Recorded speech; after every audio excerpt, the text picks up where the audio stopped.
Halo semua, nggak kerasa ya sebentar lagi Ramadan tiba. Waktunya kita puasa. Tapi pernah nggak sih kita berhenti sejenak dan nanya, puasa itu sebenarnya tentang apa? Lebih dari sekedar lapar dan haus loh. Soalnya kalau dipikir-pikir, apa iya puasa itu cuma soal nahan lapar dan haus dari subuh sampai maghrib? Kayaknya dangkal banget ya kalau cuma itu. Nah, ternyata maknanya itu jauh lebih dalam dari yang kita kira. Yuk kita kupas tuntas bareng-bareng. Oke, jadi gini, intinya tuh ibadah di bulan Ramadan itu ada dua pilar utama, kayak dua sisi dari koin yang sama. Ada yang kita lakukan di siang hari, namanya saum, yang artinya ya itu menahan. Terus ada juga yang kita lakukan di malam hari, namanya qiyam, yang artinya berdiri, maksudnya berdiri untuk ibadah. Keduanya ini, saum dan qiyam, nggak bisa dipisahin. Ini satu paket lengkap Ramadan. Sip, sip. Sekarang kita bedah satu-satu ya, biar makin jelas. Kita mulai dari yang pertama dulu nih, dari siangnya.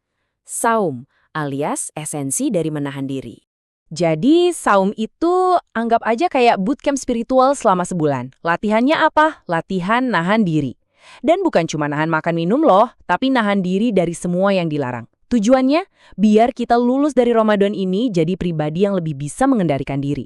Jadi ini bukan diet 30 hari, tapi lebih ke program upgrade diri kita secara total. Nah, ini nih yang sering banget jadi pertanyaan bahkan perdebatan. Kalau marah-marah, batal nggak puasanya? Kalau nangis kejar, batal nggak?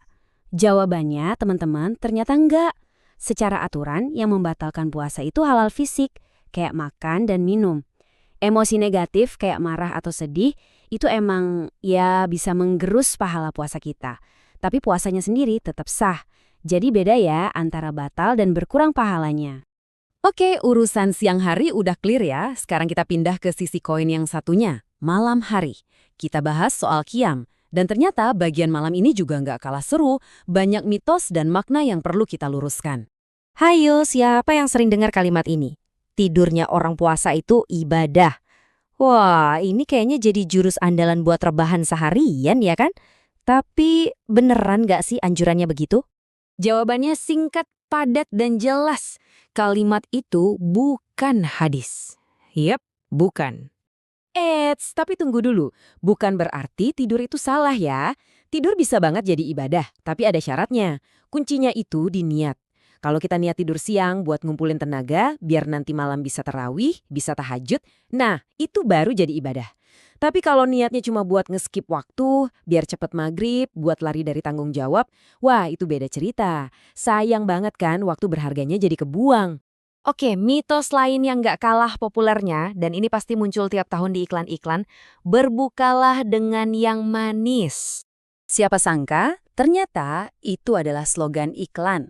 Betul, salah satu slogan marketing paling jenius dan sukses sepanjang masa. Tapi bukan anjuran langsung dari agama. Anjuran dari Rasulullah itu justru jauh lebih simpel dan fleksibel. Intinya adalah segerakan berbuka dengan apapun yang ada di depan kita. Mau itu kurma? Oke. Gak ada kurma? Seteguk air pun jadi. Pelajarannya di sini tuh tentang kesederhanaan dan rasa syukur, bukan tentang rasa manisnya. Oke, jadi kalau puasa bukan cuma soal nahan makan, bukan soal tidur, bukan soal ikut-ikutan slogan iklan. Terus apa dong inti terdalam dari ibadah ini? Apa yang bikin puasa itu begitu spesial? Nah, jawabannya ada di sini. Di sebuah hadis qudsi yang luar biasa, Allah berfirman, kira-kira artinya begini, semua amalan anak Adam itu untuk dirinya sendiri, kecuali puasa. Puasa itu untukku dan aku sendiri yang akan membalasnya.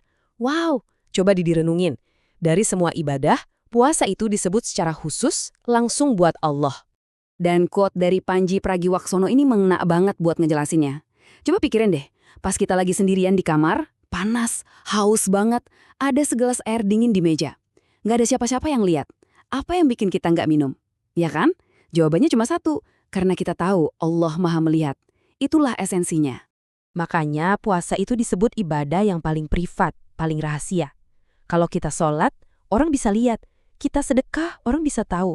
Tapi kalau kita puasa, cuma kita dan Tuhan yang benar-benar tahu sejauh mana kesungguhan kita. Ini adalah percakapan rahasia antara kita dan Sang Pencipta. Terus gimana caranya biar pemahaman ini nggak cuma jadi wacana? Gimana cara kita mengaplikasikannya biar Ramadan kita tahun ini benar-benar beda, lebih bermakna? Kita bisa banget nyontek blueprintnya Rasulullah.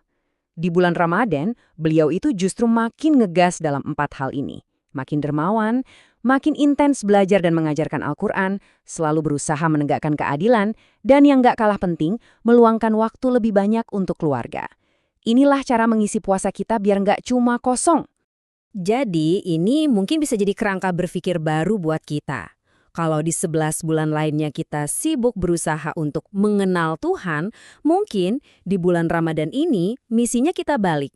Kita berusaha agar dikenal oleh Tuhan. Biar Tuhan notice kita lewat amal-amal terbaik kita. Nah, pertanyaannya buat kita semua, termasuk saya.